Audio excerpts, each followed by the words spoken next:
I'm smart enough to like answer my 6-year-old's questions. She's like, "Why is the sun hot?" I'm like, "'Cause it's on fire." It's a stupid question, and I tell her that, all right, because I know that she'll be smarter than me next year, and then just for the rest of her life. So I am really sticking it to her while I can. I know nothing about like adult stuff that you're supposed to know about. Global warming, that's one that everybody yells at you about. And they're like, "You better do something." I'm like, "I'm so tired of it. Let's do it." I barely made it out of high school. I don't really know how rain works. So why don't you let me figure that out, and then I'll do global warming, you know? But I've seen it rain without clouds. Where's that water coming from? So I'm pretty swamped with this rain stuff right now. But once I get to the bottom of that, I'm gonna do global warming, and I've got some pretty good ideas, you know? We recycle, you know, and we recycle because of my wife. It's her, she gets all the credit for that. I would never recycle if I was by I don't do it if she's not looking at me. So I would never do it if I was alone. I looked up a list of like, all right, like what are you supposed to do for global warming as an individual? And it was a big long list, but the first thing on the list was my favorite. It just said, just talk to your friends and family about it. Think about your friends and family, like not the ones that are the good ones close. Think about how far out it goes. Just when you guys get together, like, do you mind if we talk about global warming for? I just thought this would be a good time to get into it. I had a great aunt and uncle fist fight each other at a wedding. Let me get in the middle of that fight. Any chance this fight was about global warming? Because I just would love to get that conversation rolling, you know? I get it. It's for our kids, and their kids, and we want to make sure they have a good earth and their environment and stuff. We don't want to have a bad earth. And we don't want them to be mad at us and yell at us. But I don't think they will, because I don't think we get mad. I don't ever see litter on the ground and call my grandmother and be like, "Where'd you get off?" You know? I don't know how you show your face anymore, all right? It's cloudy today. Is that because you smoked on planes? Probably. Why'd you have to smoke that high? Where do you think that smoke was going?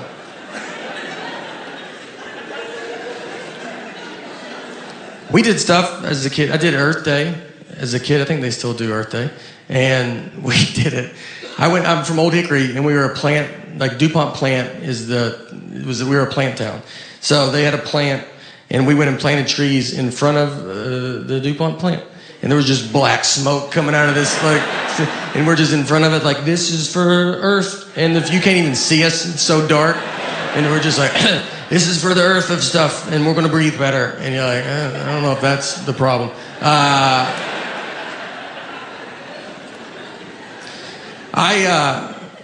Here's what I'm doing for, you know, my daughter's future environment.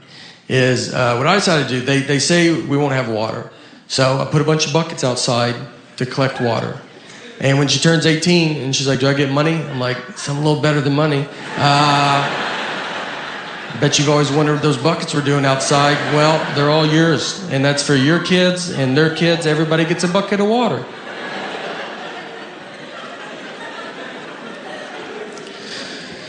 No, look, guys, all seriousness, though, global warming, we gotta stop it. Or more of it. I don't really know which way we want to go, but it can't stay warmer. I know that. It's gotta be something's gotta happen. Something can't stay where we're at. So go, I don't know what direction you want me to, just go. Look, all seriousness,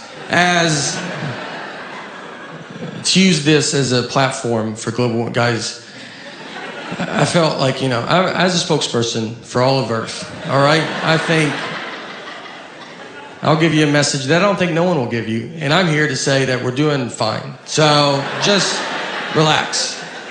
We're in a time where everybody yells at you and everybody's bad. We're doing great, all right?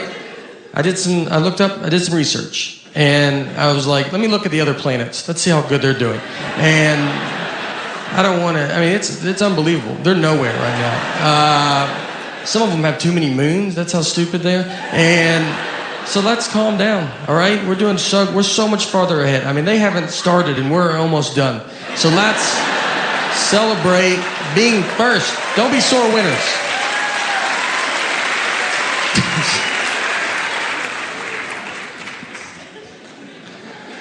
Look, in all seriousness, I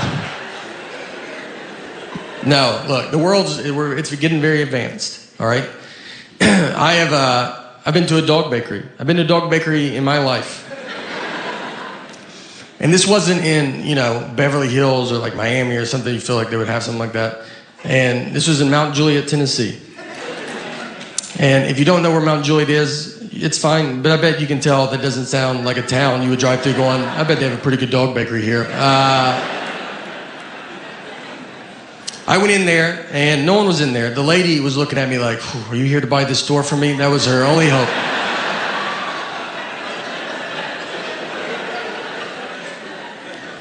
I talked to her. She had some time on her hand, excited to talk. And she said her and her husband bought the store for their 27-year-old daughter who graduated from college with a degree and came out of college and said, I want to own a dog bakery. I want to make cakes for dogs. Which if I asked my 6-year-old what she wants to do when she grows up, I think she'll tell me she wants to make cakes for dogs. And I'm going to tell her that she can do whatever she wants to do, hoping she doesn't turn 27 and go, let's talk about those cakes for those dogs. And maybe they're usually busy. Maybe I was on there on a slow dog birthday day. I don't know, all right? She told me everything was organic, and I was like, that's good. That's what I like to hear, all right? This is for that dog that's outside licking gum off the sidewalk right now. And if anybody deserves organic food in our house, it's not this little girl. I'm not going to waste it on her. It's for that dog that's wandered out in the highway because it doesn't know what cars are.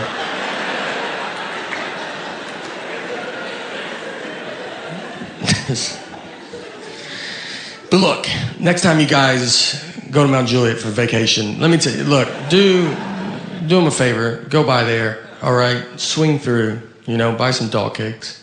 And I'll be honest with you. I'll be upfront with you guys. I bought a dog bakery. It's not going that good, all right? All right, we're almost done, so don't worry about it. And I think you can tell. I always think people they're like, he's talking about dog bakeries. He's about out of stuff. Where is this going?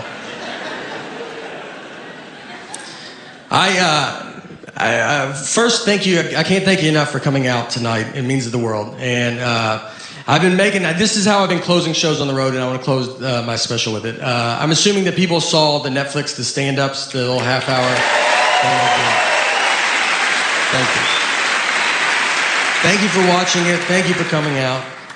So some stuff's happened since that special, and I want to give you some updates to a couple stories I told on that special. And if you haven't seen it, I'll walk you through it. Don't, think you're going to be lost. And I think you've seen what I've talked about. I bet you're like, I bet we'll catch up quick. So the first update is about the Cape Fear Serpentarian. And if you haven't seen it, you could pause it right now and go watch it, but you might be like, I can't handle really much more of you. But if not, I'm gonna walk you through it, or maybe just a reminder. But a very quick, unfunny version is I went to Wilmington, North Carolina, to a guy's house, and he had a bunch of snakes, lizards, and a crocodile. And when I was there, a crocodile got out, and a lady wrote a TripAdvisor review about it. That's the very quick, unfunny version. If you haven't seen it, don't think that's all it takes to get a Netflix special. So the first thing is the lady that wrote the TripAdvisor review messaged me after the special came out. And if you write a review on TripAdvisor, you can see how many people look at it. And it jumped 50,000 views the day the special came out. But she did not know this for a couple of days. So, she was like, I'm crushing it as a reviewer, all right? I swear. I'll bring your place. You better treat me right, Applebee's. I'll bring this whole place down.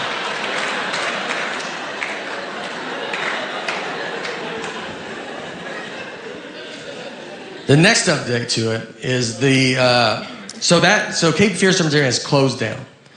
And I know, you guys had a chance to go to it. It is closed. So the guy that owned it, his name is Dean Ripa. I do not know this guy. He was there that day. I saw him that day. I don't know him. This place will be a part of my life for the rest of my life, and I was there for one day. But, so he was a very original guy. He was his own guy, and you can see there's great stuff on him. There's another thing on Netflix called 72 Deadliest Animals. They interview him in that. There's also great YouTube clips where he would bring like venomous snakes to local Wilmington news channels, and he would barely pay attention to these snakes. He would like have it like on the table, and then he's like not even look. They're like, could you grab it maybe more? And he's like, what's that? Like, we didn't even ask you to bring that in, by the way. Do you mean leave it in the car? What'd you want me? I remember when I was there that day, there's like cages empty, and you're like, is that supposed to be empty? He's like, we're cleaning that. But if you see something, tell us. But I'm pretty sure we're cleaning that one. So the main reason it closed is, sadly, to announce that guy, he has died. He passed away. And it's pretty wild stuff. So how he died, a little different than most. And I'm going to just tell you, I already know what you're thinking in your head. And his wife shot him. So, yeah, you weren't thinking that. I can tell you that. It's unbelievable. I mean, the odds of this they're definitely higher than if you don't own a snake museum, but there's still...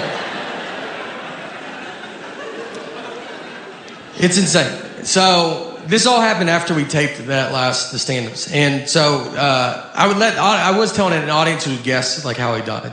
And someone just tell you the guesses where people, a steak got him, good guess. Crocodile ate him, solid guess. Someone yelled cancer once, and I was like, what? Like, I don't know if I'd present it like this if I knew the answer was cancer. Let's go around the room, everybody. Guess how he died. Cancer? That guy got it. That was a good guess, One guy guessed it once in Huntsville, Alabama. And it was an older gentleman. He was sitting up front, and he just goes, did his wife shoot him? And you know when someone guesses your guess, and you're like, you're the worst, man. And I was like, did you look it up? And he had a flip phone on his table. He wasn't looking stuff up. And I was like, why would you ever guess that? And he was like, because my wife shot me. And I was like, oh, well, that's fair. I bet he guesses that with every death he hears. Just, Frank died. Did his wife shoot him? No. And I'm not going to tell you anymore if you keep guessing that, all right? That's the last one.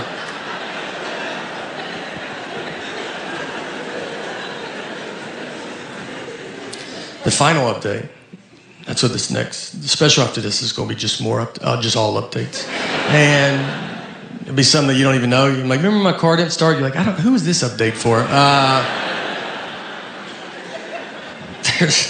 I like to drink iced coffee with milk, and